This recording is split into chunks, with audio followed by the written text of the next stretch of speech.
السلام علیکم، بسم اللہ الرحمن الرحیم۔ کیسے ہیں آپ سب لوگ؟ امید ہے سب خیریت سے ہوں گے۔ آپ لوگ مجھے یہ بتا دیجئے کہ آپ لوگ میری بات کیوں نہیں سنتے؟ مجھے بس آپ کی تھوڑی سپورٹ چاہیے، مجھے سبسکرائب کر لیں پلیز۔ مجھے نیڈ ہے، میں گھر میں رہ کر کچھ کرنا چاہتی ہوں۔ میں نے آپ کو پہلے بھی بتایا تھا کہ کچھ ایشو ہے، میں باہر نہیں جا سکتی۔ آپ کا بس ایک کلک چاہیے، آپ سبسکرائب کر لیں اور ویڈیو کو فل واچ کر لیں۔ میری ویڈیو کتنے دیر کی ہوتی ہے؟ 1-2 منٹ کی ہوتی ہے، 2 منٹ لگتے ہیں زیادہ سے زیادہ۔ اگر آپ 2 منٹ اس کو لگا کے چھوڑ دیں گے تو آپ کا بھی ٹائم ویسٹ نہیں ہوگا اور میری بھی ویڈیو فل واچ ہو جائے گی۔ ویسے تو میں حدیثیں ہی بتاتی ہوں اور بہت اچھی ہوتی ہیں، نالج میں بھی اضافہ ہوتا ہے۔ حضرت انس بن مالک رضی اللہ تعالیٰ عنہ سے مروی ہے کہ انہوں نے کہا، حضرت ابوذر غفاری رضی اللہ تعالیٰ عنہ حدیث بیان کرتے تھے کہ رسول اللہ صلی اللہ علیہ وسلم نے فرمایا، میرے گھر کی چھت کھولی گئی اور میں مکے میں تھا۔ پھر جبریل علیہ السلام اترے، انہوں نے میرا سینہ چیرا، پھر اس کو زمزم کے پانی سے دھویا، پھر ایک سونے کا تاج دلائے جو ایمان اور حکمت سے بھرا ہوا تھا، وہ میرے سینے میں ڈال دیا، پھر سینہ جوڑ دیا اور اس پر مہر کر دی۔ پھر انہوں نے میرا ہاتھ پکڑا اور میرے ساتھ آسمان کی طرف چڑھے۔ جب میں آسمان دنیا پر پہنچا تو وہ بند تھا۔ جبریل علیہ السلام نے آسمان کے دروغہ سے کہا، کھول۔ آسمان کے دروغہ سے کہا، کھول۔ اس نے پوچھا، کون ہے؟ جواب ملا، جبریل علیہ السلام۔ اس نے پوچھا، تمہارے ساتھ کیا اور کوئی ہے؟ جبریل علیہ السلام نے کہا، ہاں، محمد میرے ساتھ ہیں۔ اس نے پوچھا، کیا وہ بلائے گئے ہیں؟ جبریل علیہ السلام نے کہا، ہاں۔ خیر جب اس نے دروازہ کھولا تو ہم آسمان دنیا پر چڑھے۔ وہاں ایک شخص بیٹھا دیکھا جس کے داہنے طرف لوگوں کے جھنڈ تھے اور بائیں طرف بھی جھنڈ تھے۔ جب وہ اپنی داہنی طرف دیکھتا تو ہنستا اور جب بائیں طرف دیکھتا تو روتا۔ اس نے مجھ کو دیکھ کر کہا، آؤ، اچھے آئے ہو، نیک نبی اور نیک بیٹے۔ میں نے جبریل علیہ السلام ہیں اور یہ جو ان کے داہنے اور بائیں طرف لوگوں کے جھنڈ دیکھتے ہو، یہ ان کے بیٹوں کی ارواح ہیں، تو ان کے داہنی طرف والے بہشتی ہیں اور بائیں طرف والے جھنڈ دوزخی ہیں۔ وہ جب اپنے داہنی طرف دیکھتے ہیں خوشی سے ہنس دیتے ہیں اور جب بائیں طرف دیکھتے ہیں رنج سے رو دیتے ہیں۔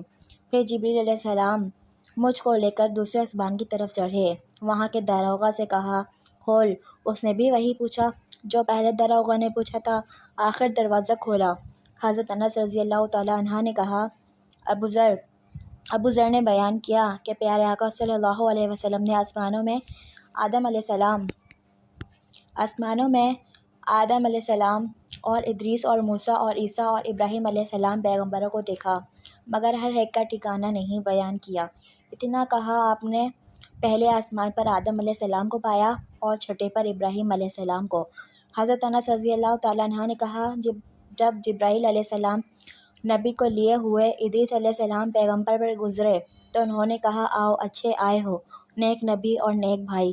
میں نے جبریل علیہ السلام سے پوچھا، یہ کون ہے؟ انہوں نے کہا، یہ ادریس علیہ السلام ہے۔ پھر میں موسیٰ علیہ السلام سے گزرا، انہوں نے کہا، آؤ، اچھے آئے ہو، نیک نبی اور نیک بھائی ہو۔ میں نے پوچھا، یہ کون ہے؟ جبریل علیہ السلام نے کہا، یہ موسیٰ علیہ السلام ہے۔ پھر میں عیسیٰ علیہ السلام سے گزرا، انہوں نے کہا، آؤ، اچھے آئے ہو، نیک نبی ہو۔ میں نے جبریل سے پوچھا، یہ کون ہے؟ انہوں نے کہا، یہ عیسیٰ ہیں۔ پھر میں ابراہیم علیہ السلام سے گزرا، انہوں نے کہا، آؤ، اچھے آئے ہو، نیک نبی اور نیک بیٹے۔ میں نے جبریل سے پوچھا، یہ کون ہے؟ انہوں نے کہا، یہ ابراہیم علیہ السلام ہے۔ ابن شہاب نے کہا، مجھ کو ابو بکر بن حزم نے خبر دی کہ عبداللہ بن عباس اور ابو حبا عامر بن عمرو دونوں یوں کہتے تھے کہ نبی نے فرمایا، پھر جبریل علیہ السلام مجھ کو لے کر چڑھے یہاں تک کہ میں ایک بلند ہموار مقام پر پہنچا، وہاں میں قلم چلنے کی آواز سنتا تھا۔ پھر ابن حزم اور انس بن مالک نے کہا، نبی نے فرمایا کہ اللہ تعالیٰ نے میری امت پر 50 نمازیں فرض کیں۔ ہر رات دن میں یہ حکم لے کر لوٹا۔ جب موسیٰ پر پہنچا تو انہوں نے پوچھا، اللہ نے تمہاری امت پر کیا فرض کیا؟ میں نے کہا، 50 نمازیں فرض کیں۔ انہوں نے کہا، پھر آپ نے رب کے پاس لوٹ جا کیونکہ تیری امت اتنی طاقت نہیں رکھتی۔ میں لوٹا اور عرض کیا، اللہ نے کچھ نمازیں معاف کر دیں۔ پھر موسیٰ علیہ السلام کے پاس آیا اور یہ کہا کہ کچھ نمازیں معاف کر دیں۔ انہوں نے کہا، اپنے رب کے پاس جا، تیری امت میں اتنی طاقت نہیں۔ پھر لوٹا، پھر واپس آیا، اللہ نے کچھ معاف کر دیں۔ اپنے رب کے پاس لوٹ جا، پھر واپس معاف کر دیں۔ آخر اللہ تعالیٰ نے فرمایا وہ 5 نمازیں ہیں اور حقیقت میں 50 ہیں، میرے پاس بات نہیں بدلتی۔ پھر موسیٰ علیہ السلام کے پاس آیا، انہوں نے کہا اپنے رب کے پاس لوٹ جا۔ میں نے کہا اب مجھے رب سے عرض کرنے میں شرم آتی ہے۔ پھر جبریل علیہ السلام مجھ کو لے کر چلے ہیں، یہاں تک کہ سدرۃ المنتہا تک مجھ کو پہنچایا اور کئی طرح کے رنگوں نے اس کو ڈھانک لیا تھا، میں نہیں جانتا وہ کیا تھے۔ پھر مجھ کو جنت میں لے گئے، ایسا کئی بار ہوا۔ آخر اللہ تعالیٰ نے فرمایا وہ 5 نمازیں ہیں اور حقیقت میں 50 ہیں۔ پھر جنت میں لے گئے، میں کیا دیکھتا ہوں وہاں موتیوں کے ہار ہیں اور وہاں کے مٹی کستوری ہے۔ سبحان اللہ۔ یہ اس طرح کی حدیث سننے کے لیے میری ویڈیو کو لائک کریں، شیئر کریں۔ یہ شب معراج کا واقعہ ہے۔ اللہ تعالیٰ نے ہم کو 50 نمازیں دی تھیں۔ دیکھیں ہم کو 50 نمازیں دی تھیں، ہمارے نبی نے کتنی کم کرائی ہمارے لیے کہ نبی میں ہماری امت میں اتنی طاقت نہیں ہے، لیکن پھر بھی ہم وہ 5 نمازیں نہیں پڑھتے۔ اللہ تعالیٰ بس ہمیں